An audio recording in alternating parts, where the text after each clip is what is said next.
Hey. Welcome to another episode of the Bronze Room. We are coming in live right now on November 20th. I'm here. I'm your boy. I'm your man, not your boy. Excuse me. Put some respect on that shit. I'm your man, big bro Chris. I'm here with my co-host, the lovely Miss Joy. Hello, Blacksmiths. How are you today? Peace and love on this wonderful, beautiful day today. I'm happy to be here with you. And welcome into the Bronze Room. This is home. Welcome. Come sit on the couch. That's Come right. in, That's right. Come in, sip you some kick your tea. feet up. Yeah, we can get you a glass of water if you need it. Right, you want some And, wine? We can turn the water into wine. What's up? Right. We want to remind you, all of our blacksmiths out there in the blacksmith community, that we want to always be a home where you can express yourself, where you can have free thought, especially in a world where it seems like free thought is a rarity these days because It's been sucked up. it's been sucked up. They want us to think one way, they want us to operate one way, but nah, blacksmiths, we don't do that. We have our own independent mind out here. So we welcome you, and Our free thinkers. that's right. Free thinkers and blacksmiths, that's synonymous. You know what I mean? So Okay. Let's think a word. yes. But it is November 20th, and on this day, we have a couple of birthdays. So first and foremost, since he was born before our second birthday, we want to shed light on Robert F. Kennedy, who was born today in 1927, I believe. And he is the famous brother. He's not just the brother of John F. Kennedy. He had his own accomplishments as well, but he made his way in the 1950s and 60s through the political system and had a position of prominence. And that's about the extent that I know about Robert F. Kennedy. I'm gonna tell you what I do know about Robert F. Kennedy, or what at least is speculated. You know what I mean? It's speculated that Robert F. Kennedy, and I hate to even speculate on shit. Honestly, I like to come with facts, but it's just such a juicy speculation that I think we got to shed light on it, especially especially because I guess Marilyn Monroe just came out. Her story just came out with there's a popular movie, I guess, that was starring Ana de Armas. I didn't see it, but according to my friend who was telling me about it, it's heavily speculated that Robert F. Kennedy had a part in her demise. She I guess died of a drug overdose, and it's speculated that Robert F. Kennedy and John F. Kennedy had a part in that. As we all know, Marilyn Monroe was fucking them both. Excuse my French, but she was. That was they wifey. Right. Wifey away from home. Come on, she was doing it. I'm sorry. Come on. Then we not gonna act like this bitch was the first lady of something. Come on. Right. I mean, and that's okay. You know what I mean? We all know all the hoes want to be her for Halloween. Right. You know what I'm saying? Come on. But and this is not to digress, but on a serious tip, who was her, who she looked up to? Where she even got her fucking persona from? Who? Dorothy Dandridge. Okay, I'm not aware. She admired and loved Dorothy Dandridge. She was a African American singer, songstress, and actress. She played in one of the largest, most successful films called Carmen. And I don't know. I mean, I'm guessing this is during that time period, but they actually used to hang out. Actually, Marilyn Monroe really admired her. She loved the way this woman was beautiful. If you ever look up Dorothy Dandridge, look her up right now, and she bad. He just said she was Beyonce before Beyonce was Beyonce. Wow. She was, and she set the tone. Wow. She set the tone for being bold, for stepping out. And I watched the movie. I know about it because I watched the movie, and They didn't really put Marilyn Monroe in the movie, but when you see how she, just from how they portray her and how she was, and then you see how they put Marilyn Monroe as the face of sexy, you're like, oh my, and I wish more Black women knew this, because I be seeing Black women with the Marilyn Monroe poster hanging up and I'm like, bitch, really? There's so many. Come on now. But yeah, so a lot of, there's sayings about that where they say that she really, really, I mean, I don't even think it's a secret. She really admired her. Wow. Yeah. And that was Let's shed light on that. Let's shed light on that. Matter of fact, I'm gonna put that in our stories. So the Blacksmith community can see this woman, because she is a very, very stunningly beautiful woman.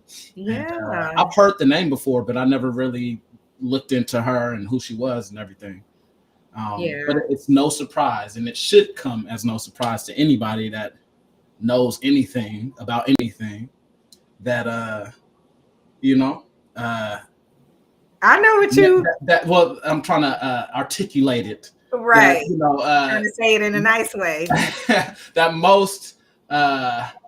most people that come to notoriety in terms of and prominence, in terms of like trends, beauty, sports, thoughts, intellectuality, inventions, innovations, etc. For the most part, there's always a piggyback on a Black man or woman that did it before them. You know what I mean? So we really set the trend, honestly, and so this comes as no surprise as to how Marilyn Monroe was taken from her, or was taking off of Dorothy Dandridge's influence. Yeah. Comes as no surprise. I mean, I'm not saying she didn't have her own little hoe swag, but I'm just saying. Right. Nah, the foundation. Right. The foundation of it was Miss Dandridge. Right. Boop. Yeah. Okay, so I digress so much. No. That's good. I love it. I love it. Yeah. You just taught me some shit. You know what I mean? Okay, so I appreciate you. I appreciate you. But it's also Joe Biden's birthday today. He turns 80 years old today, and he acts like it too. Go Joe, it's your birthday. Go party like it's your birthday. Yeah, I mean, they have a limit or an age requirement for running for president, which is 35. I really honestly think, and this is not coming because of my resentment, if you can call it resentment, it's a disliking more. My disliking of Joe Biden, it's not coming from that. It's just coming from basic logic. Like, you can't have a president that's 105 years old in the White House competently running shit. You know what I mean? So I really think we should, you know what I'm saying, visit that at some point. He gotta put on his readers and shit to read. Like, he's not really reading no contracts. Come on. Right. But yeah, happy birthday to you, Mr. President. we should play the Marilyn Monroe happy birthday, Mr. President, for him. If we had it queued up, but we don't got it queued up. Maybe we could do that in post. But yeah, happy birthday, Joe. Anyway, where the promises? You ain't. Well, okay, and that allows me to segue into something I definitely want to talk about. And you know what? I know we didn't talk about this in our prep leading into the live. But our first segment today is going to be Joe Biden and the student loan forgiveness plan being walked back and canceled earlier this week. I know a federal judge blew it down or struck it down because it's unconstitutional. There's a lot of legal parameters and a lot of legal obstacles in the way of granting such a wide span for student debt forgiveness. And so, in my opinion, and I don't really even think it's opinion, it's definitely fact. That act was nothing more than something to prime the voters to vote for Democrats across the board before the election. You know what I mean? It's a false promise that, got voters happy about, the Democrats, they're really doing something. They're really paving the way and making all these things happen. when honestly that's not the case at all. It's not the case at all. It's like I vote for your ass when I see that fucking deposit in my bank account, nigga. Right. You know what I'm saying? Right. Like then that's when we'll do it. You know what I'm saying? But yeah, that's exactly what that was. I knew his ass was lying through them fucking old ass fucking those veneers. Yeah, them dentures. You know what I'm saying? That man is not competent. He don't even be saying real shit. Like he doesn't. The shit looks like a whole reality show, honestly.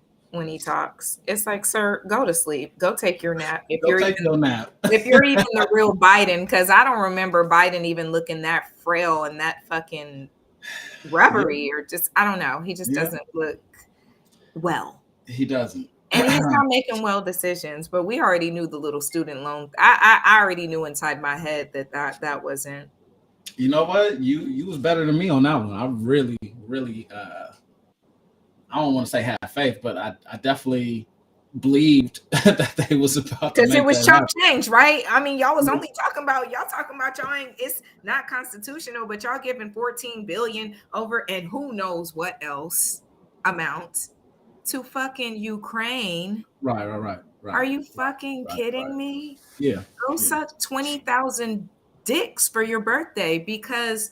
How, you know what? I shouldn't even just be mad at his ass. He's only a puppet. Happy birthday, JoJo. You just a puppet.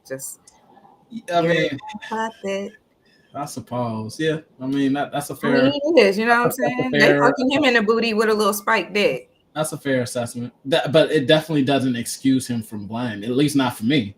You know what I mean? Like, yeah, that's what they do. They lie. They liars. I don't believe none of them. Look, when I see the deposits. Yeah, I want the deposit in there, and then I want you to send me a notification saying, by the way, you should have this much amount in your account, and if you don't, here's my direct line. Right. I'm tired of these games. You know, they dancing and crip walking and doing all kinds of shit around these questions, asking direct questions, and they're like, see, the people must stay. Like, dude, go to sleep. Go drink your milk, go to bed. Yeah. Mr. Joe. I mean, you bring up a really good point. You know, we got, I believe the tally is at $80+ billion that we've sent over to Ukraine in the form of weapons. But yet over here at home, we fail to take care of our citizens. We care more. I mean, if you look at the checkbook, it looks like we care more about the citizens of the Ukraine than we do about the Americans here on home soil. Yeah. And so that's the big crime to me. It's like, okay, if we want to help Ukraine, awesome, but we better be making sure that we're helping our own people. Right. All this homelessness and all of this. And then on top of that, you said 80 million towards weaponry. Here's the thing about that. That's not even for the citizens. That's for the motherfucking military to kill. Okay. Right. And then on top of that, that's not just to kill, that's resources. Yeah. Where the fuck are y'all getting this resource from? You know what I'm saying? So you're over there colonizing somebody else because you're not getting it from your backyard. You're not growing the steel out of your fucking yard to make these shits, to make the bullets and whatever else it is. So then on top of that, you're colonizing and killing other people in their land while you're over here supposedly acting like you saving somebody else. And it's all on you, Joy. They taking that out of your check every week. They are. They raping me. They taking it out of your check. I'm like, y'all are so lucky.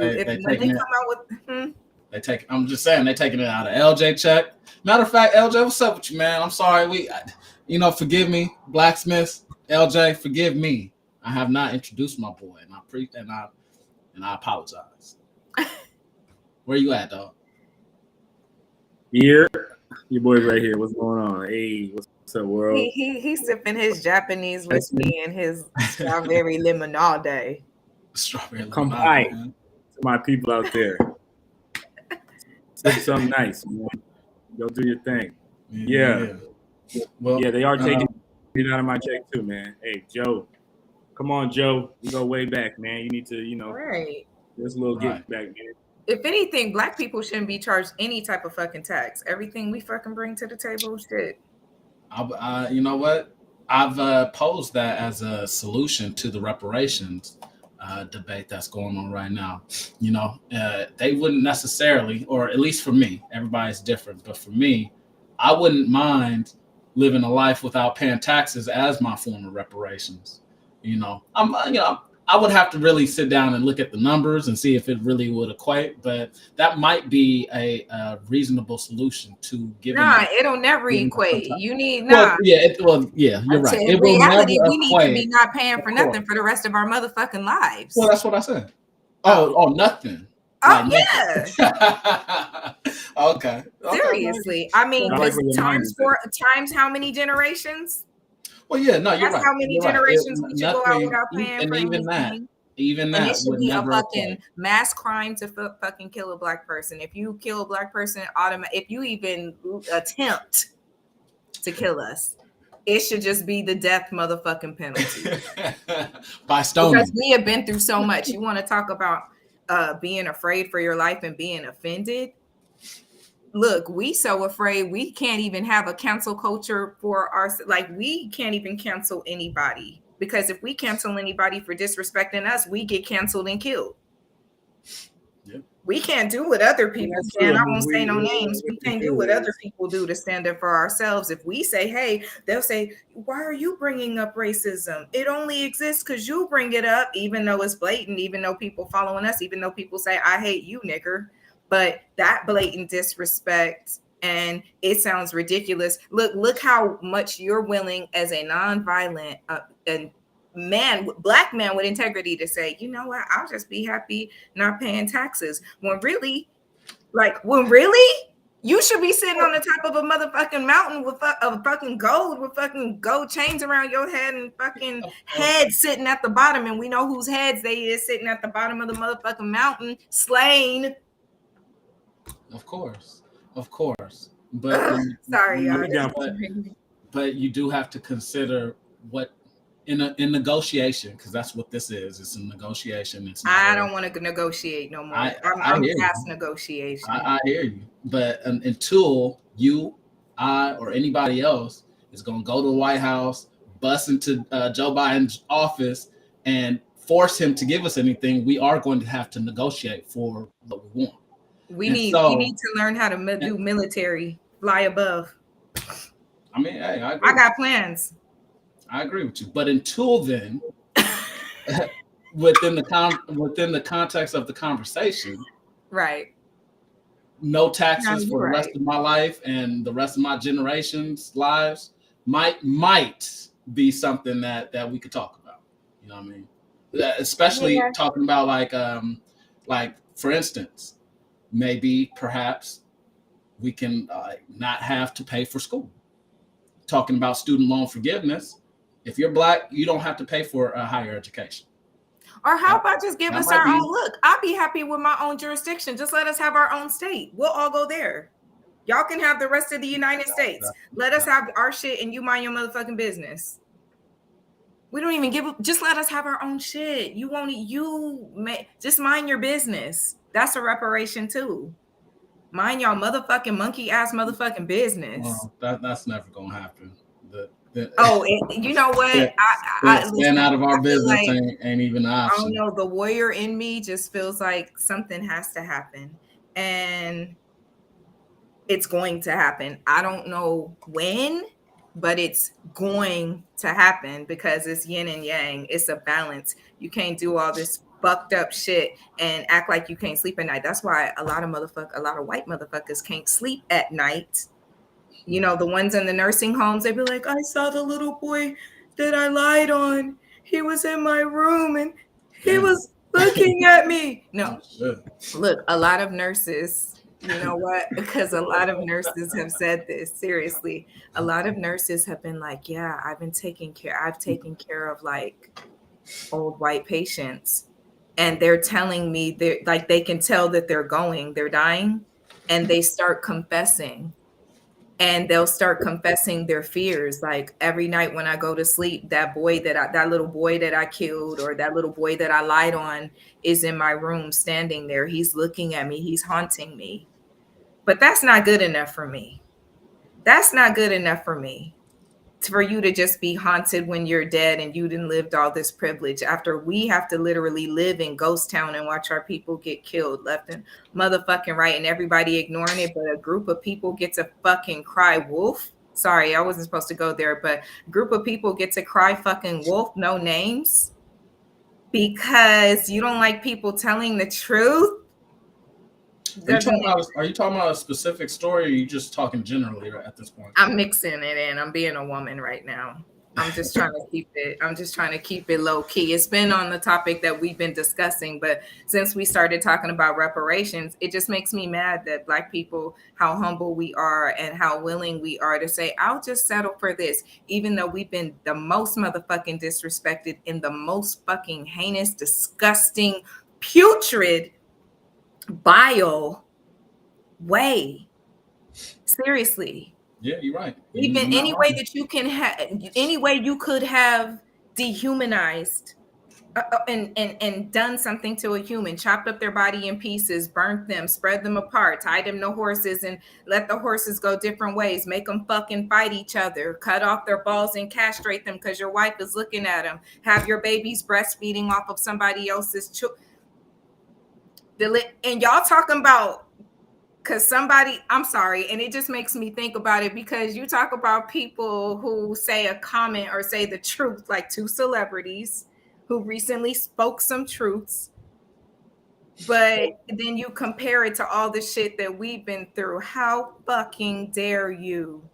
You're running these fucking labels and you don't have shit to say about none of these Black men dying because they have the title of rapper and you get to justify it with the music while you sit behind on a fucking corporate desk with a fucking suit and tie. You're a killer because you're the one making these contracts. You're killing them and you know that. Your words are killing us. Sorry. Well, it goes deep, and as anybody watching the Bronze Room knows, we go deep out here. We get deep, and so on that point. Oh, child, sorry. On that point, we sorry, are. Chris. Sorry, OGZ. This is good. Let it out. On that note, we are owed a great debt, and until that great debt is paid. He I want to not pay taxes. Yeah, you damn right. You know what I mean? If I wasn't so taken aback by what they did to Wesley, I wouldn't be paying my fucking taxes. Wait, what you mean? What happened with Wesley? Wesley Snipes. Wesley Snipes famously went to jail about 10 years ago because he did not pay his taxes. Really? You know what? I hear about a lot of tax issues with celebrities. Yeah. Like Lauryn Hill, they said she was under, and then Shakira. Recently, Shakira. Yeah. I feel like I heard Boosie under some Shakira shit is deep. Huh? That shit is deep. The Shakira shit is deep. She didn't pay no taxes, and then she moved to another country so she could what's it called? Immunity? Is it? Amnesty. Something like that. Yeah. But they on her ass. They gonna get that bread. Well, and that's. I mean, I don't necessarily. I do actually. Let me speak accurately. There's a few entities that definitely concern me in terms of my safety, well-being, etc. One of the top ones is the IRS. They don't fuck around. If Uncle Sam wants his money, he's gonna get his money, or he's gonna garnish that shit. He will get it, right. Whether you in jail or he garnish it on your paycheck. That's one nigga I do not want to fuck with, and it's fucked up. It's fucked up because, like we just said, you know what I mean. Like we shouldn't have to pay taxes, honestly, especially. And this gets me going, you know what I mean? You had your moment, I'm about to have mine, especially when my tax dollars are being used for something that I don't approve of. Don't send my money over to the Ukraine if, you know what I'm saying, if that's not a war that I find just. Don't take my money and enrich politicians with it when I think they should be getting paid much, much less. You shouldn't be getting paid. You shouldn't be fucking getting paid at all. You shouldn't be getting enriched by working for the citizens. That's one thing we got to really not only take into consideration, but really pinpoint is these politicians work for us. Mm-hmm. These police stations and police departments work for us. That's your money that's paying them. You know what I mean? That's not that's not just a favor that they're doing for us. No, nigga, you work for me. Right. You know what I mean? So we definitely have to consider that just as individuals and as a community, because when we talked about last week, when you boycott anything, if it's a sports team, if it's a restaurant, if it's a business, if it's the damn government, if you boycott them, you take a lot of power from them. But the thing is, in order to do that, you have to have solidarity. I can't just I can't stand here on my soapbox and then decide to not pay taxes and think it's going to do something. They're going to lock my black ass up. We ain't never going to be But if all 12 million of us, and I'm not suggesting we do this, I'm just posing it as a hypothetical situation. Right. If all 12 million of us stop paying taxes, they would have a real fucking problem on their hands. And then they would have to meet our demands. Yeah. You know what I mean? That's how you negotiate. You know, you come to the negotiation table with leverage. You know what I mean? So one day we're gonna wake up. One day we're gonna wake up and bind together. Or more of us are gonna wake forward with some type of efficient plan. You know what I mean? Right now, a lot, and it's kind of frustrating because a lot of us talk about the issues, but we're not doing anything about them. And so when we find solidarity, we'll actually have the power to do stuff, whatever that might be. But until then, we got to build that solidarity. That's the foundation. And so right now, that's the purpose that we serve. We're building foundation. And I feel like that foundation is built, we'll figure it out from there. I feel like part of it is an unhealthy codependency, though, that Black people have with the system. That's part of the thing that's interrupting the solidarity, is that people feel like this is progressive, even though it's really not. They don't see an alternative way of living that's not a part of the system, or they don't even, as much as people hate to be oppressed, they're taking the food from the oppressor. So they're like, now this pepperoni cheese pizza, even though it's poisonous, it tastes good. I'm gonna still keep eating it.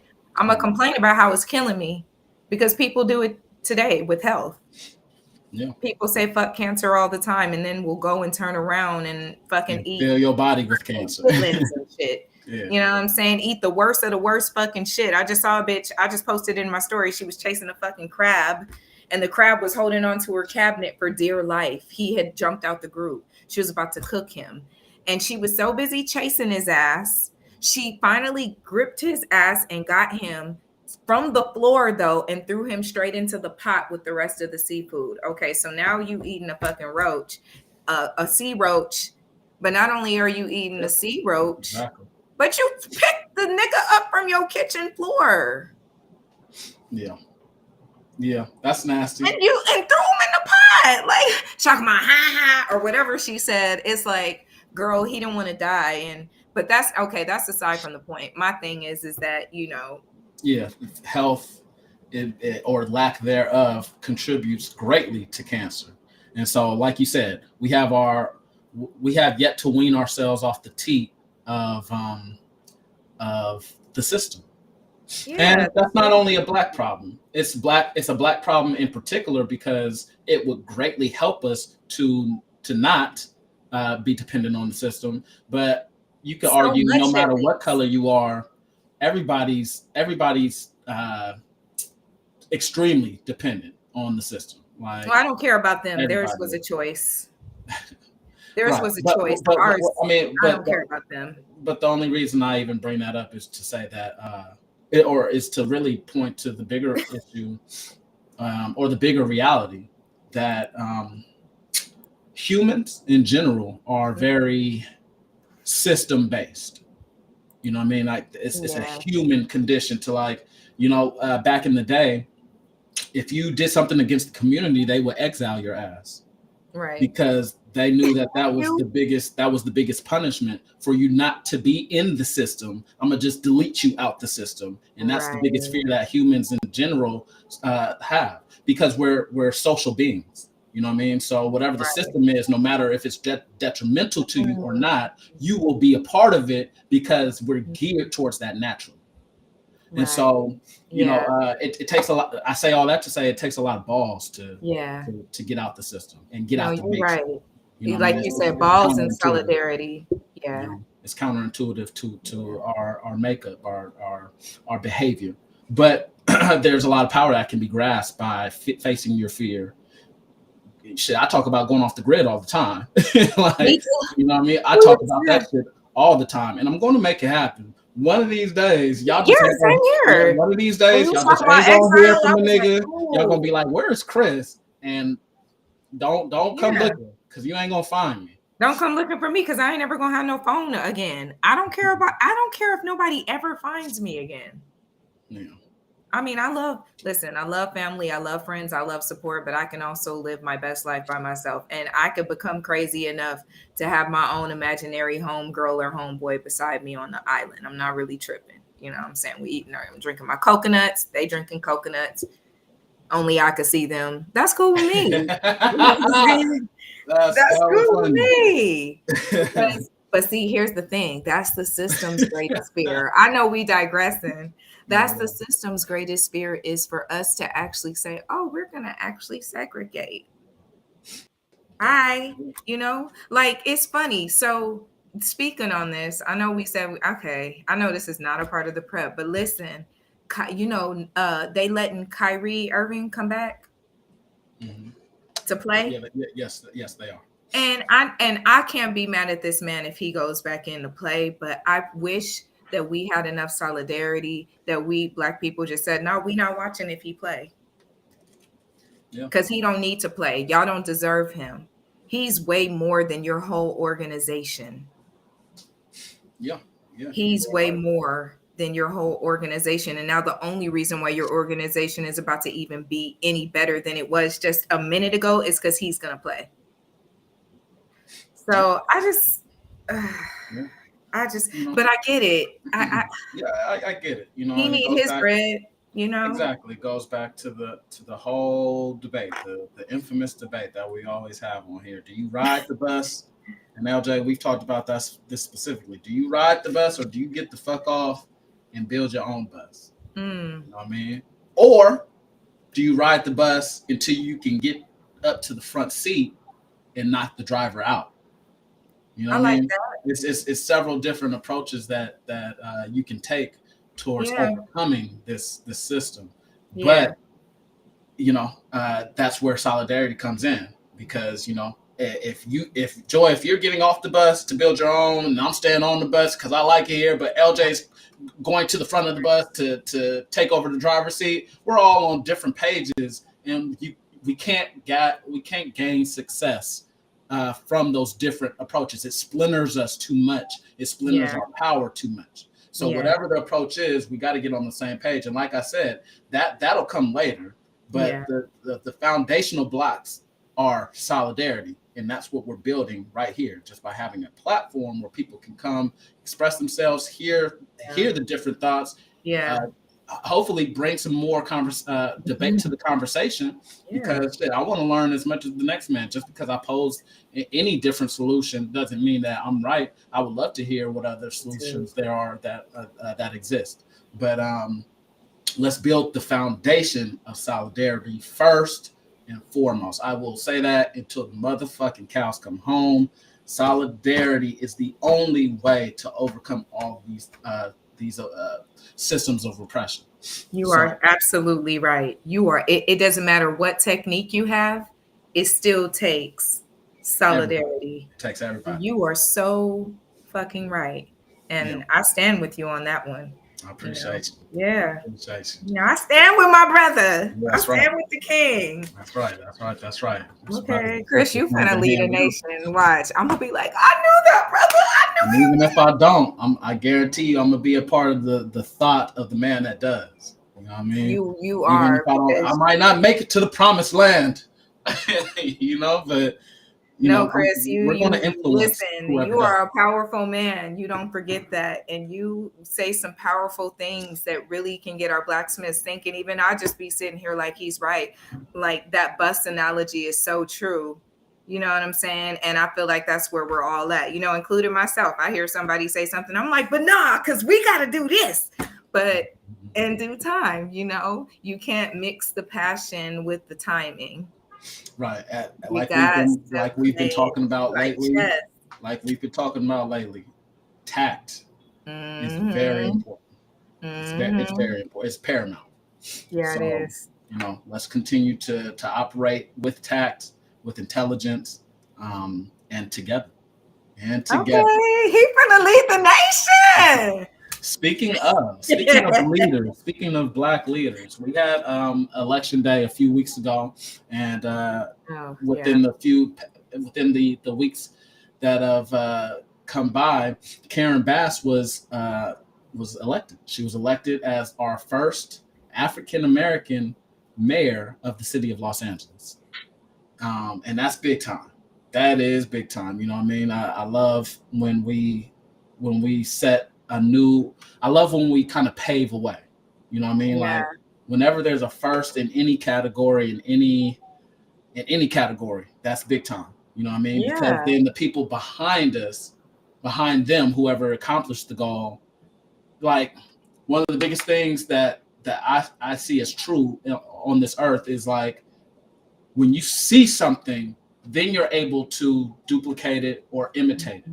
But until you see that, that's why vision is so damn important. You know what I mean? Even if it hasn't been done, you got to see it in order to actually achieve it, as corny as that sounds. No, it doesn't sound corny. Yeah. But, vision is everything. And so the fact that Karen Bass is, has become the first Black African-American Black male or bronze female to hold this place. Think about how many Black and bronze women and little girls out there are seeing that as like, damn, I want to do that now.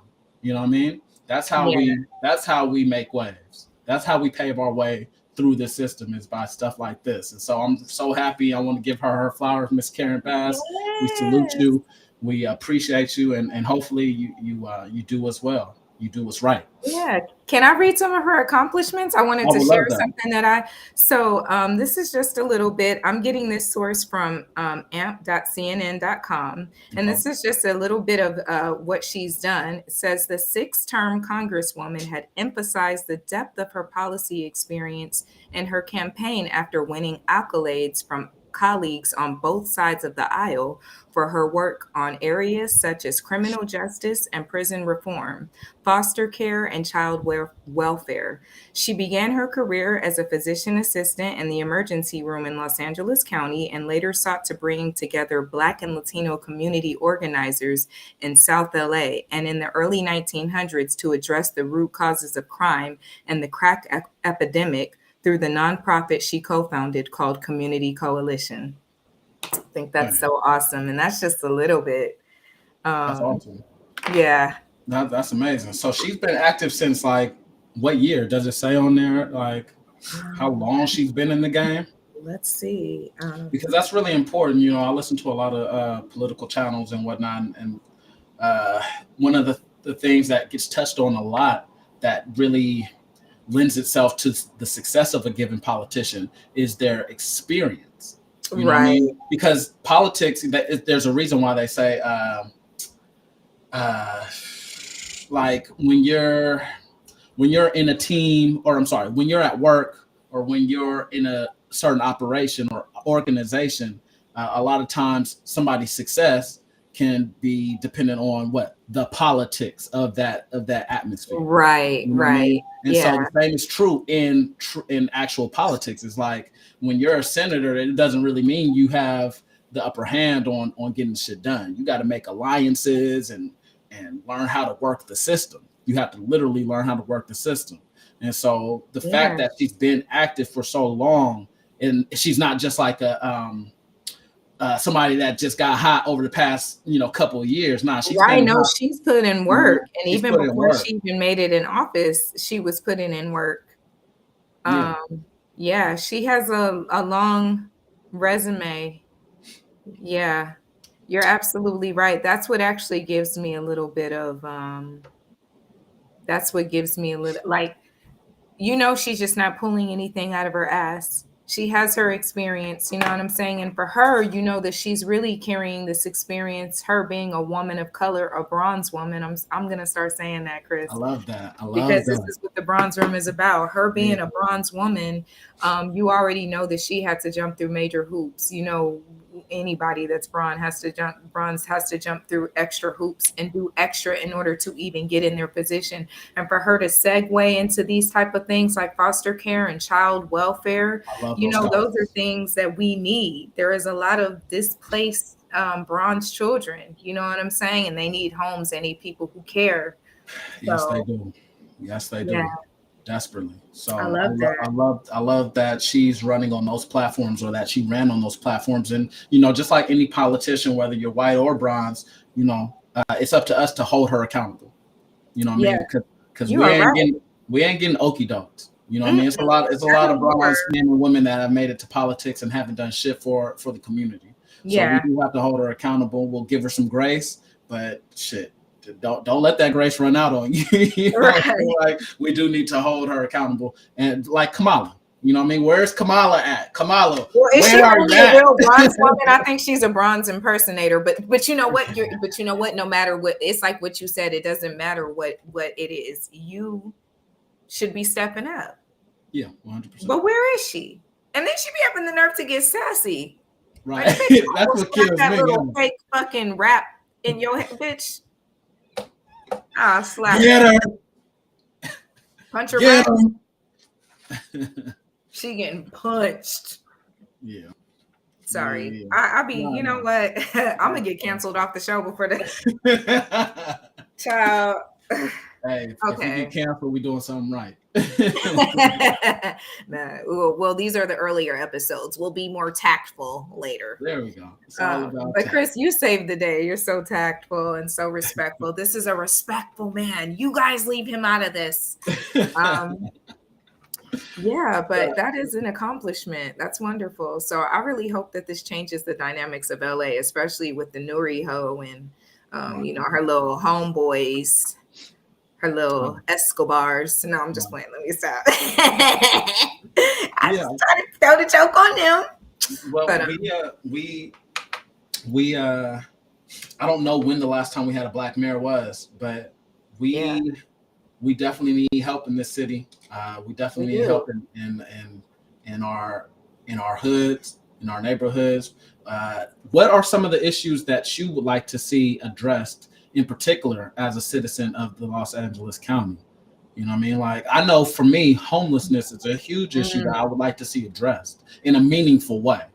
You know what I mean? Yeah. You know, there's just too much. There's, I think, 60,000, and that was a figure from a couple of years ago, 60,000 homeless people in LA. And, you know, I need to see that. I need to see something done in that regard. Yeah. I need that. Yeah. What about yourself? Is there anything that you would like to see pinpointed in her candidacy or her administration? I would like to see, definitely the homelessness, the trash in some of the urban areas, like the way the trash is just everywhere. It's like, okay, I know that this is the hood, but are y'all doing trash pickup over here? That concerns me a lot when I go in certain areas on the east side of LA. I'm like, why? I know it's, but I think that they're, especially for, I hope for Black residents or bronze residents and bronze business owners that there will be something that can open up for opportunities for us to like really stay here in Los Angeles, and not in a way that we don't have to be wiped out from this gentrification that's happening. Something with that where, you know, because her being in this position while this is happening is more powerful than anything, than somebody else being, because if somebody else is in the place of being mayor, we're fucked.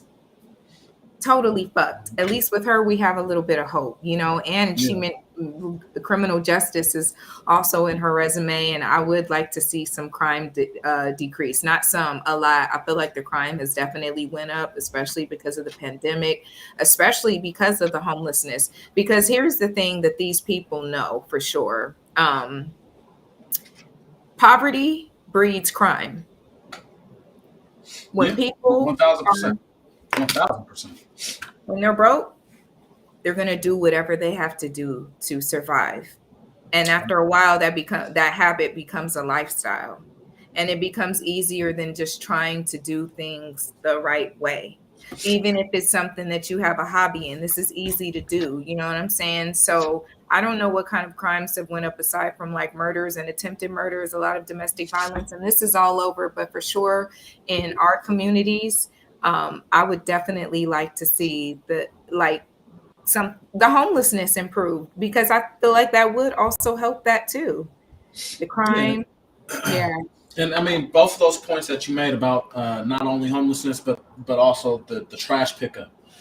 So much of your environment determines who you are, how you approach things, what you think of yourself, etc. So if you live in a dirty ass neighborhood, you know what I mean, just the aesthetic of living in dirtiness and why am I fucking up on that word? Dilapidated buildings, right?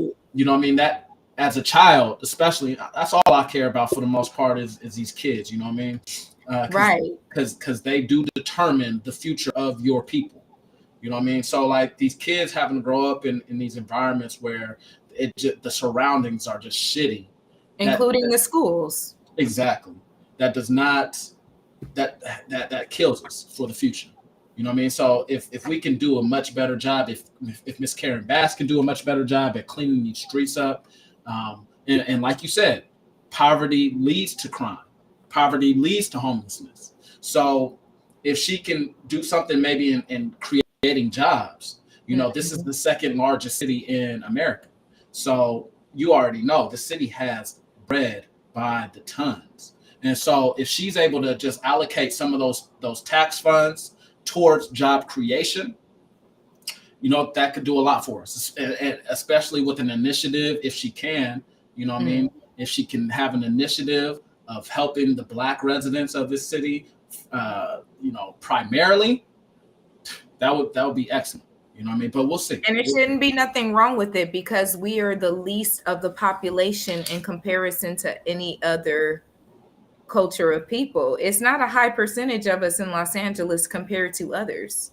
Right. So it's like it shouldn't be a problem allocating that, because a lot of Latino and Hispanic communities already get a lot of grants, already get a lot of assistance with programs. Even if it's not directly with the school, as an individual, they can get it just based on that. Right. So it looks like we're only 9% of the damn, I thought we was 13%. 9%. Well, that's of the nation. Of the nation, we're 13%. But of LA, we're 9%. White residents are 70%. That's a big percent. Damn. Really? And Asian are 15%. That's weird, because we're on this statistics or on this chart, it's not including any Latinos. Yeah, maybe they mix that in with that 70%, because that don't even sound right either. That don't sound right. Right. Y'all lying right now to fool us. Y'all even lying on the. Well, it talks about, or I'm sorry, they're lying. LJ shed light on paper genocide earlier. You know, not on the podcast, but you know, in our discussion, you know, paper genocide when you ignore the numbers of the census and you like kind of twist the numbers. So like if the Black community is really at 20%, then we would be entitled to 20% of the tax allocations, you know, just on this base level. But if we're only 9% according to their numbers, then we're only entitled to 9% of those tax allocations. So, you know, it goes deep. The system goes deep, but hopefully with Karen Bass's experience with all that bullshit, she's not boo-boo the fool, and she's going to be able to pivot around. I don't think she is. You know, I don't think so either, but we're going to see. Yeah. I know one thing. I hope she read their energy. I hope she give them a little bit of spice up in that gumbo. You know what I'm saying? Yeah. Spice it up, sis. Huh. I mean, it might not be a bad idea for us to try to get politically active as the Bronze Room, not in terms of our own campaigns or anything, but at least in terms of our advocacy and our campaigning for certain political figures, particularly if they're going to have a Black initiative. You know, that's the biggest thing that we talked about a few years ago, at least me and LJ and Chris on the old version of the Bronze Room was talking about, you know, holding politicians accountable in regard to their policies on the Black community, the bronze community. You know what I mean? Like, and it goes to that conversation that was also present a couple of years ago in making politicians earn your vote. You know what I mean? Just because you only have two options doesn't necessarily, and this is just me talking, doesn't mean you have to vote for those two options. You know what I mean? Yeah. Right. That like you can't have an effective negotiation when that person across the table from you knows that you got to go with them anyway. You know what I mean? You have to It's not really a choice. Right, exactly. You know, y'all giving us the illusion of a choice, and it's really not, because these is two fucking rotten apples. Right. And what happens when you do withdraw, like, this is how I see it. It's never been done on a mass scale. This is how I see it coming to fruition. It's like if in solidarity you withdraw your votes altogether, just like the market, the market, the consumer market is determined by the consumers. You know what I mean? If I'm for instance, if I'm Beyond Meat, or if I'm just a dude, right? And I see that, oh damn, it's hella vegans out here. Like, they are not buying meat. As a dude, I'm like, that's an opportunity. I'm going to address their concerns of not eating meat. I'm going to give them Beyond Meat, some fake shit that tastes like meat, because that's clearly what they want. So by us withdrawing our vote, you know, hypothetically for an election cycle, or maybe 2 or 3 or however long, somebody's going to step up to the plate and it's like, hey, I'm going to run for y'all, and I'm going to run only for y'all. So vote for me. And then as soon as we get that candidate, then we can go back to the ballot. But until then, we got to withdraw ourselves from the system, like we talked about, and demand that somebody does something on our behalf. Right. But again, that, you know, that's just a hypothetical situation. We do have other topics that we have to go to. I know, look. So, but you know, this is important for the blacksmiths to. It had to be dropped. It's something to consider. That's all. It is hypothetically. So we also want to talk about today a big story that's been in the news for the past couple of weeks. A young woman by the name of Shanquella Robinson was murdered. She died sometime in October after a trip to Mexico with a number of her friends, and she did not make it back home alive. The initial reports were saying that she died of alcohol poisoning. This was the story that her friends relayed back to her family, Shanquella's family. But upon the evidence of the autopsy, she had she had a broken spinal cord. And that is what the autopsy or the coroner is attributing to her death. Once that information came out shortly after, there was a video that surfaced and was spread throughout the internet of Shanquella fighting one of her friends. And it shows it shows a number of blows that would lead to her death in that fight. And since then, she's been all over social media. People have been advocating for her killers to meet justice. And I guess as of Wednesday or maybe Thursday, the FBI jumped in to investigate it. Before then, it didn't seem like there was any type of enforcement or any type of investigation going on. But because people stepped up, they used their voice, they did it in solidarity, the FBI has finally stepped in, and hopefully those friends of hers, or those friends, I'm doing that in quotation marks, air quotes, will be taken to jail or at least tried in the court of law. And hopefully we get some justice for this girl, because she was a beautiful girl. She had a beautiful heart from what it seemed, and she didn't deserve this. And I pray to God that she gets justice. Yeah, absolutely. It's just terrible. there's a lot of speculation as to why these friends decided to jump her. And and one thing I do want to I want to add to the conversation and learn, hopefully. All the friends are being vilified, maybe rightfully so, perhaps, for killing this girl.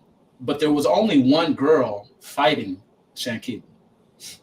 So maybe the others can be accused of being accomplices, but they didn't all kill her. They did all keep it a secret, which is a crime in itself.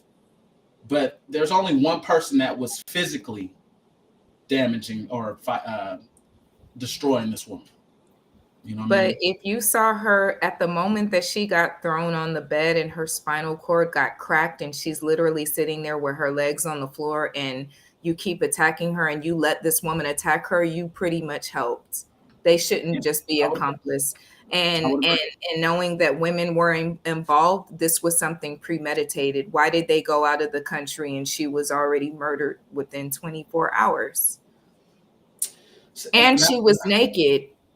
And supposedly she had woke up from her sleep. Her dad did an interview with TMZ. Okay. And he said that they weren't going to stop till they found this out. This happened like October 28th. Right. And the parents kept being persistent after they found out about that autopsy report. Even if they stood back, somebody had a damn phone out to, first of all, they're idiots, but thankfully they were idiots. Yeah. Thank goodness, because this woman is going to get some kind of justice that really isn't justice, because real justice would be her coming back. But it was heinous. There could only be hate. You have to be possessed, and any other human being could not sit back and watch another human being who is supposedly your friend. So even if they didn't do it, then you lied and said she had alcohol poisoning. Yeah. So you deliberately lied. Why, if it really was just an innocent fight and some shit went down, why wouldn't you just say, like, you know what?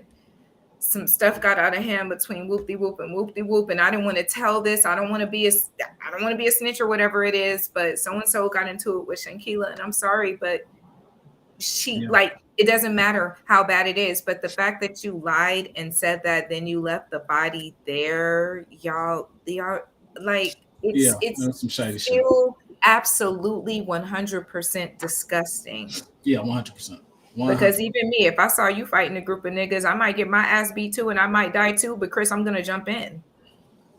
I'm gonna jump in, or I'm gonna do something, or I'm gonna call 9. I don't care. Stop beating her ass. Stop beating his ass. What the fuck is you doing?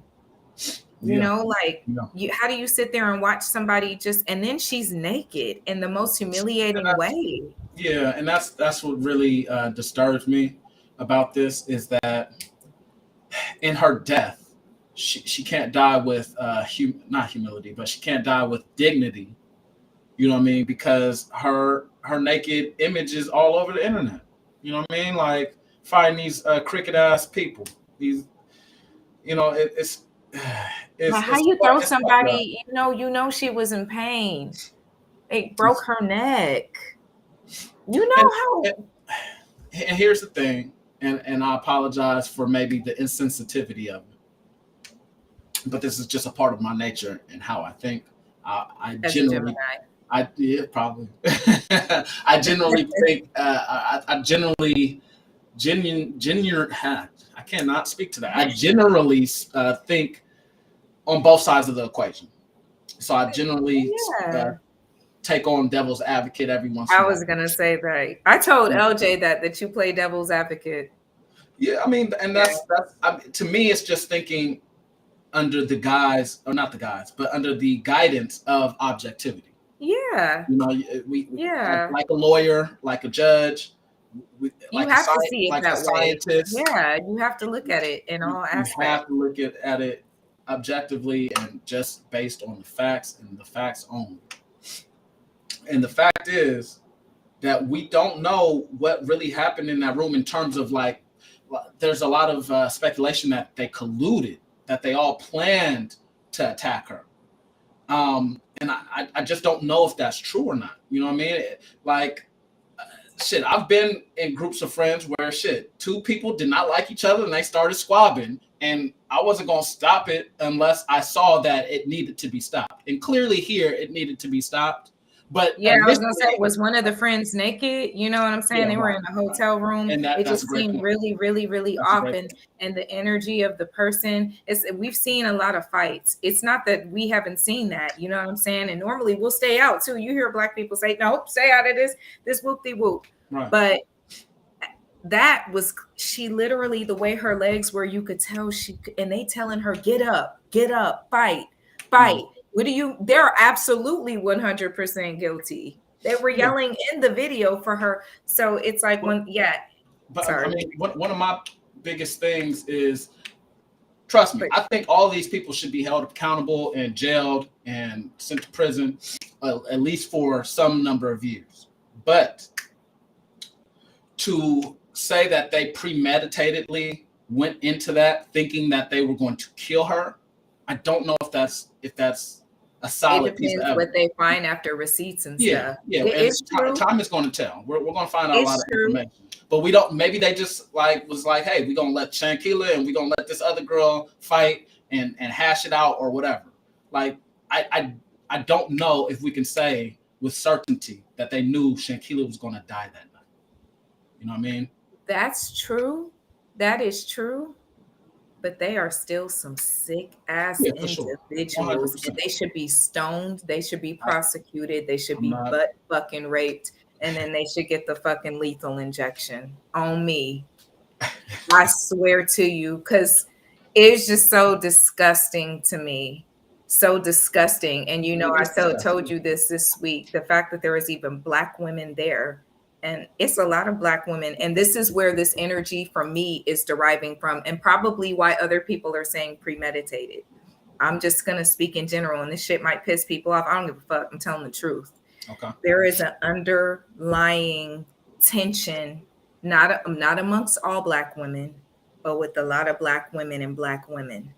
There are some Black women who hold a lot of trauma and a lot of nasty energy, and they push it off. They won't smile if you smile at them. They plan shit. I've had Black women do heinous things to me, fucked up shit to me, and it was premeditated.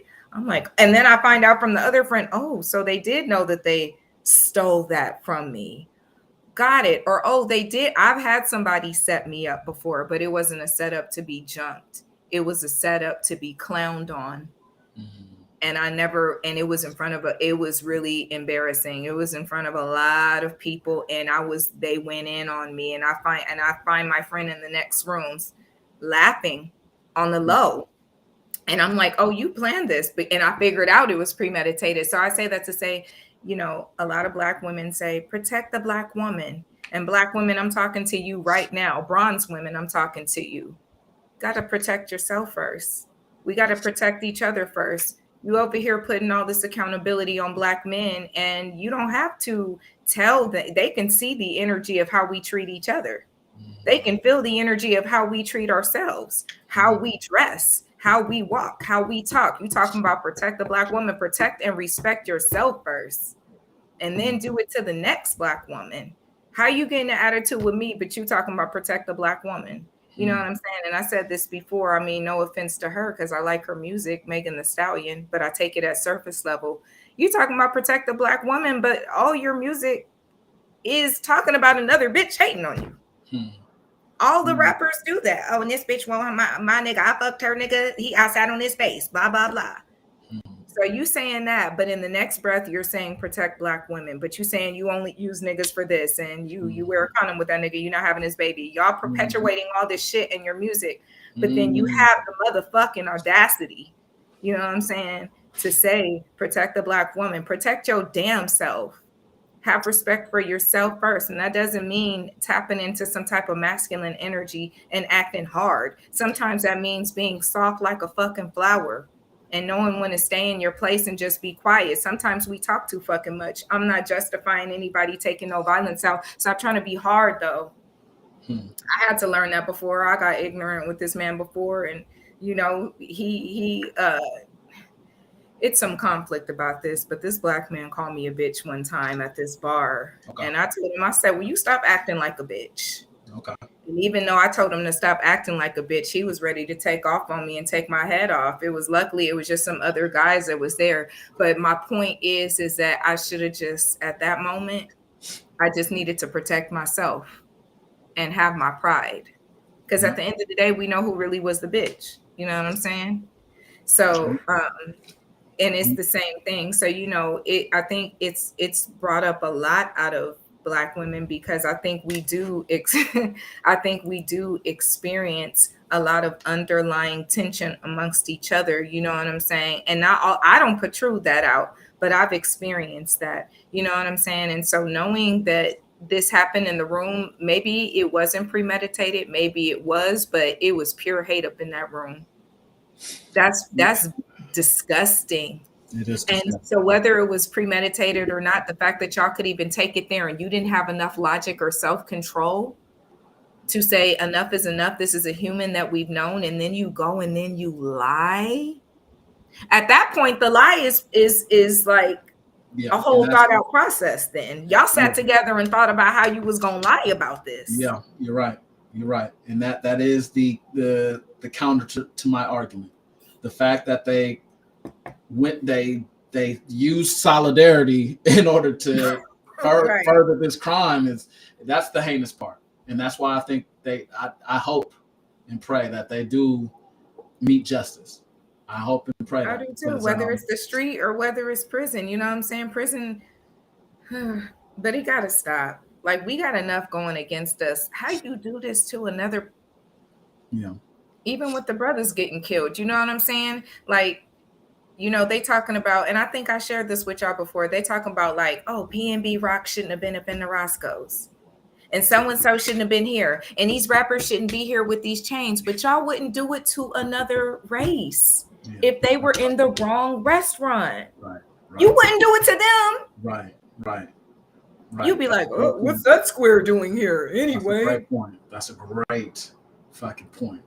You know, something has persisted throughout our people's time here in this country, and that is a very real sense of self-hate. Mm-hmm. And it's very real. It's shown itself in this story here. It shows itself in most times when there's black on black crime, and the evidence of it, you know, because every community does crime against each other, you know what I mean? But the thing that makes it extra hurtful for us is that we hesitate so much to do these same type of crimes to others, and which is great, because we shouldn't be doing that to anybody. Right. But when there's such a disparity in terms of how much we do it to each other, right, and how little we do it to others, it eludes itself, or it lends itself to a very real problem, which is we have a problem with us. Yeah. We have a problem with us. You know what I mean? On an individual level and collective. How many times is it that you'll consider something that a white man says when it has to do with success or coming up or intellectual topics, versus like if a black man says it, like you're gonna think twice. Like, where he getting that from? He pulling that out his ass. Exactly. Like, okay. So you know, I don't know how to fix that shit, to be honest. I have no solutions for that outside of just loving each other. But damn, that's such a broad solution. It's like, is that really going to do anything? Like, but it's true. Yeah, you know. Yeah, it's very true. What's that saying? What's that saying? Like, white water is a little better, tastes a little better.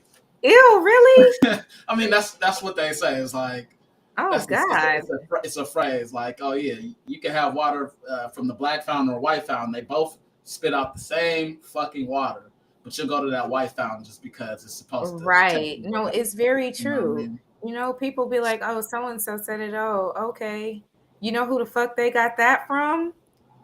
Came from a Black person, actually. Actually, all your shit coming from us. But yeah, you're right. Like, where do we? But it's true. The self-hate is real. And just like you said, when you see it more evident where we're killing each other, and like you said, it's not justified to go out and kill somebody else. But why? How come anybody else can walk in the neighborhood and they'll be okay, and we can't do it because we had on the wrong color, or where are you getting that from? Why are you hating your fellow brother or sister? The people that have died because of pure hate and jealousy or self-hate. You know what I'm saying? All the people that have been killed, you're not killing anybody out of love. And then when they look like you on top of that, stone them. You know, like Nipsey's murder. I'm just like, what the hell? And so may Shanquella, Miss Shanquella Robinson, may she rest in peace. Seriously. And, you know, I'm sorry, sis, that you had to pass that way, but just know that the whole world is like standing behind you. We really are, and we want your justice. I want these people to be persecuted. You should have never had to die being beaten to death. Like, I just stubbed the fuck out of my toe last night. I can't imagine getting my ass beat. My fucking toe still fucking sore. The shit hurt. Yeah. You know, we have a lot of trauma that we need to address, you know, and we need to address it on an individual basis by seeking out therapy and all that shit. But we also need to address it on a collective basis. And I'm hoping that this conversation can lend itself to a greater conversation about how we heal from this trauma. You know, I also did want to touch base on. I wanted to touch base on everybody out there. Please, think about who you're surrounding yourself with. Mm-hmm. You know, everybody ain't for you, and everybody doesn't have to be for you. Mm-hmm. You know what I mean? Like, I come across cool people all the fucking time, but you know, it's one thing to dap a nigga, and it's another thing to embrace that nigga, or that woman. You know what I mean? Like, we could be cool, but know who to keep at a distance and know who to let into your inner circle. You can have a circle of a network, and that's your outer circle. But as far as the inner circle, you got to keep that. You got to keep that tight. You know what I mean? Yeah. Not everybody can get in there. You gotta. That has to be earned. People have to earn their way into your inner circle. You know what I mean? With loyalty, with respect, with how they talk to you. That has to be earned. Don't let everybody in your circle, because everybody does not want to do you well. Everybody doesn't have your best interest in mind. You know? So just let's be diligent on that, blacksmiths. Please. Everybody does not need to be your friend. Yeah, just like our mamas used to say. My mama used to say that everybody ain't your friend. Because I was one of the sweetest little girls in the world, and I still am a very, very sweet person. But, you know, you got to position people. And a lot of people know how to play nice. But nice doesn't mean kind. Nice doesn't mean that someone's going to look out for your best interest before they look out for, you know, a lot of people are self-interest people. It's very rare that somebody just really gives. I mean, even the people that give on the fucking internet, they're like, look at me, Instagram. I'm going to give this person 25,000 if they just answer this question. Like, oh, what the fucking do for you? You know what I'm saying? So even with that, you know, being nice is a clout these days, but it's also, you know, a way for people to play chess. That's how you hide your cards. So you just gotta, you know, like Chris, you said it so perfectly. You know, you have your outer circle, but then you have your inner circle, and you protect that, and you have a boundary for yourself, and always follow your intuition. If something feels off, because I've been invited on trips before, but I'm like, yeah, no, bitch. I feel like you'll leave me stranded. I literally have said, I'm like, no, I'm not going that trip with that person. I've been around you out here, and you haven't been reliable enough for me. So going in a foreign country, nah. Right. You know, I think a lot of us, we ignore red flags. You know, it's not just, and the thing is, people talk about red flag in relationships, but it's the same red flags with friendships. Friendships, 100%. You know what I'm saying? Them the same people that get in relationships. So, 100%. you know, it's the same thing. You know, if you ever feel violated, the least violated or disrespected, you check a motherfucker and you keep them on fucking watch to see if it's a habit or whatever. And then you don't get a second chance with me. Right. Right. I was gonna say, so what they say, 3 strikes and you out. Fuck that, nigga. No, you ain't even got 3 strikes with me. Right. You got 1.5. Right. And not really, because after I put your ass on ice, I'm pretty much done. Right. I'm just like being nice while I'm fading your ass away. Yeah, ask how many people I used to know. Ask the people I used to know. Yeah. I used to know a lot of people. Right. You know, but you gotta, that's probably why I'm still alive. Shit, I probably saved my life a few times and didn't know. Not trying to be funny, you know, but whenever you have those gut feelings, don't go to that party. They telling you to go to the party. Don't do them drugs just because they're telling you. And I hate to sound corny like that, but you know, I've been offered coke so many times. Cocaine. They, you know, they put it on the pen top. You want some? And I'm like, no, nigga. That look like Clorox. Huh. How I know that that's coke? Right. I saw you take it from a little baggie. If it's coke, I want to see it straight from the dealer. I want to go to El Toro's house and I want to see that shit straight from the plant. Go to the Jimenez. Straight from the plant. Yeah. You know what I'm saying? Right. Especially because so many people are dying of fentanyl overdoses, which is laced in coke. It's laced in all types of drugs. Right, with fentanyl and all kinds of shit. You know, I ain't got time to die by trusting you. Like, why you want to get me high? You know what I'm saying? You got to ask people that. Why you want to get me high? Why you care about me having fun? Right. It all goes back to the point I made a couple of weeks ago, man. Play defense. Mm-hmm. You know what I mean? Play defense out here. Play fucking defense, Blacksmiths, please. Everybody is not your teammate. Okay. Tell them, coach. Everybody is not your teammate. They not. So, you know, rest in peace to Shaquilla. Yes, may God be with her family.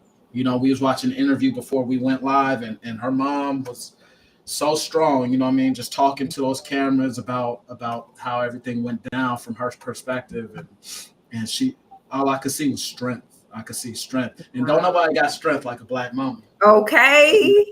Let me tell you. Nobody has strength like a black mother. So don't. Black mamas got so much strength. All you need is a pep talk. Sometimes I call my mom and I'm like, Mom, I'm having a day. She's like, straighten up. You got this.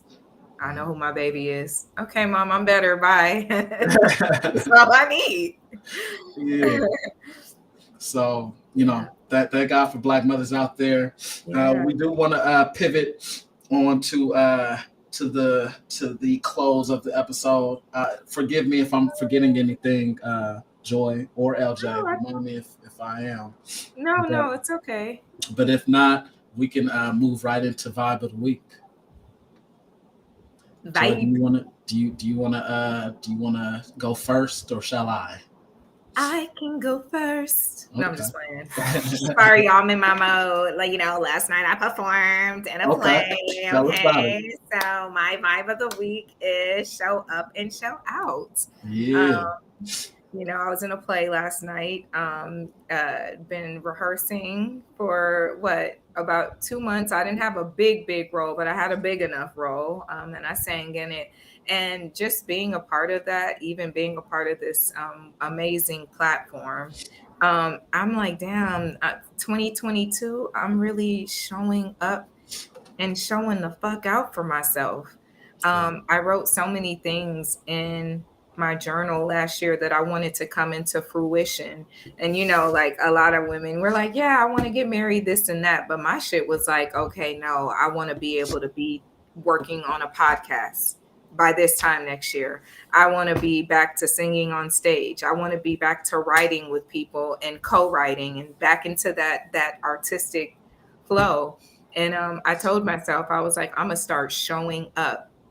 Because a lot of the thing about it is, it's not that we don't have the talent with things or the time. It's that we just don't show up for ourselves. And granted, it gets difficult. But me and LJ were having this conversation earlier. We were like, if we let certain things set us back, they would always be the setback. there are certain things you just got to bypass and work with those challenges. Example like funds, when you're going into when you're investing in something that you want to do, you still got to show up for yourself and work with what you have. You know what I'm saying? And so I feel like no matter what capacity it is, whether it's on a small level or a large platform or a large level, show up and show out for yourself, just like we do, That's right. That's right. Yeah, that's my vibe of the week. I'm encouraged, I'm inspired, I'm motivated. I love that. Perfect, I love hearing that. That's my favorite vibe of the week thus far. It really is. That's awesome. I love to hear that, Joy. I really do. That's such a powerful statement and a powerful approach to life. You know what I mean? Like, we got to be our biggest fans. Yeah. As an individual, Big Bro Chris, his biggest fan is Big Bro Chris. Right. You know what I mean? Like, right.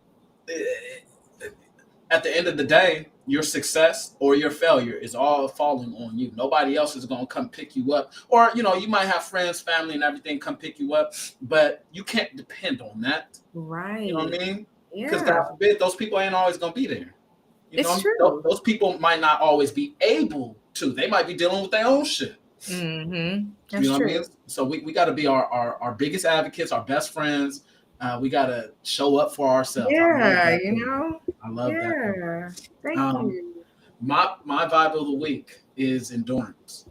No. I recently started training for a race that's coming up sooner than I'd like it to. But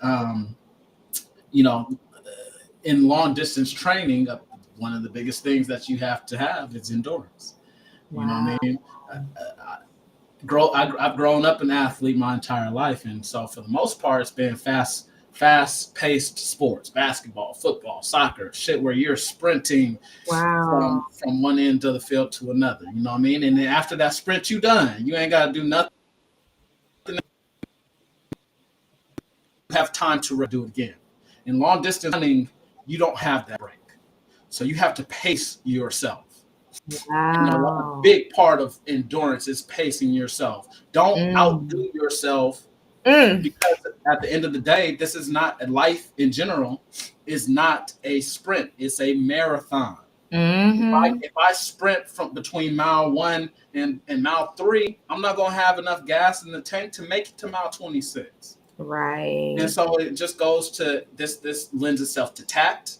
It lends itself to patience. It lends itself to a myriad of different themes and qualities and values.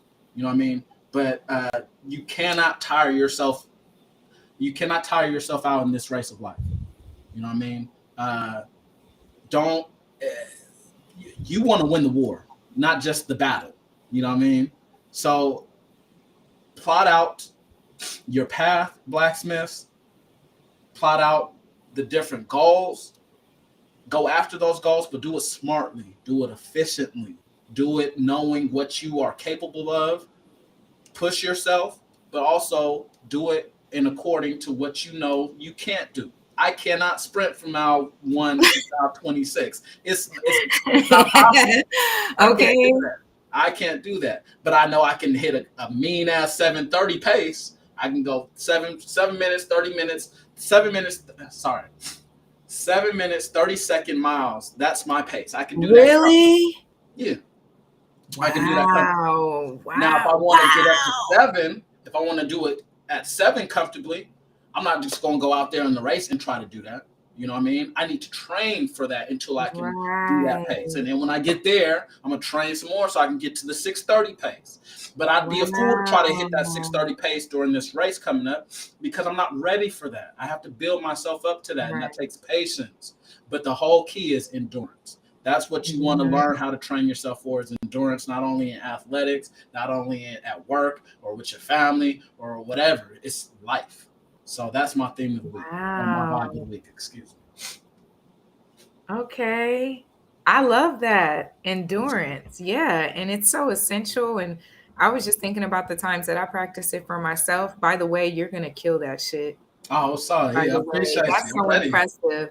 That's so ready. impressive. Like, and if we can show up for you, we will. You know, that's very impressive. But I think about that all the time because I'm a very impatient person. But when I started like training myself at the Culver City stairs, I used to just be like, if I can get up these stairs as fast as I can, then I'm just popping. So I used to try and give it my all, just going. By like the third stair going up, I'm like, so then eventually I started training myself and I was like, I'm not going to even try. Let me just try and get up these stairs, period. Right. And then my pace started getting faster and faster. And then I see people going up the stairs way past me. Yeah, you beat me. But when it comes to getting to the top, I'm going to get to the top first, actually, because I'm not about to take any breaks because my breathing has a consistent pattern and a consistent flow. As long as I keep that, then I'm good. And so I always remember, I mean, you're in a race, so this doesn't, I mean, this might apply, but slow and steady always wins the race. That's right. Just like the tortoise. Just like the tortoise. Yeah, I love that. Mm-hmm. That's been my favorite story, like one of my favorite stories since I was a kid. You know what I mean? I might not win the battle, nigga, but I'm gonna win this one. You feel me? Like you might get to mile 2 before me, but I'm gonna get to that finish line before you. I promise that. You my twin. For real. I knew that. Yeah. Oh my God. That's how I feel. So I apply that with anything. Like when I'm feeling frazzled, I'm like, you know what? Slow and steady wins the race. I can get through this. I just need to pace myself. So you continue with that endurance. That's going to be your vibe of the whatever till you do the race. Hell yeah. Yeah. When is the race? It is Thanksgiving morning. Really? Yeah. Damn, you gonna run on turkey day? He said, fuck the turkey. I'm finna, while y'all getting fat, I'm getting fit. Yeah, well, shit, that's only for the first half of the day. I'm gonna lose about 5 pounds before I gain 10 later in the evening. Right. Well, you're gonna do wonderful. You're gonna do amazing, and it's nice that you're a part of something like that. I want to be a part of a marathon, but literally, I'll probably only make it like 6 miles. I ain't doing no motherfucking 7:30. What? Well, I'm not doing a marathon. It's just a 10K, so it's only about 6 miles. But after that, I'm gonna do the half marathon, and after that, maybe, hopefully, I can get to the marathon. You know, that's right. Levels to it. You will slow and steady endurance, and as you build your endurance, that's gonna build other principles around you. It's so funny that you said that because just like you were saying, patience. I did a video on this a while ago, and I hate to run over. I know we got to go, but I was like, I noticed that when I do certain virtues, other virtues tie into it. Yeah. Like patience ties into consistency. Consistency ties into endurance. Endurance ties into resilience and perseverance. Mm-hmm. You know what I'm saying? You got to use all of those, at least a little bit of each to get one. Yeah. In the pots of success and in the marathon of life. You said so many wonderful things. It's not a race. It's a marathon. It's a marathon. You know what I'm saying? Mm-hmm. And let that be a lesson to us as a community, Bronze Blacksmiths. Like, we might not be where we want to be right now, but let's not ever give up hope on us. You know, we got to be our biggest advocates. We got to be our biggest fans. You know what I mean? Like, we might not be there quite yet. We might not be there for a while, but let's continue putting one foot in front of the other. Yeah. Just as long as we ain't going backwards. You know what I mean? And just as long as we ain't stopping. Don't stop and don't go backwards. Right. You know what I mean? Even if we got to slow down to a 10-minute pace, let's just continue to go forward. Let's get to that finish line, no matter what.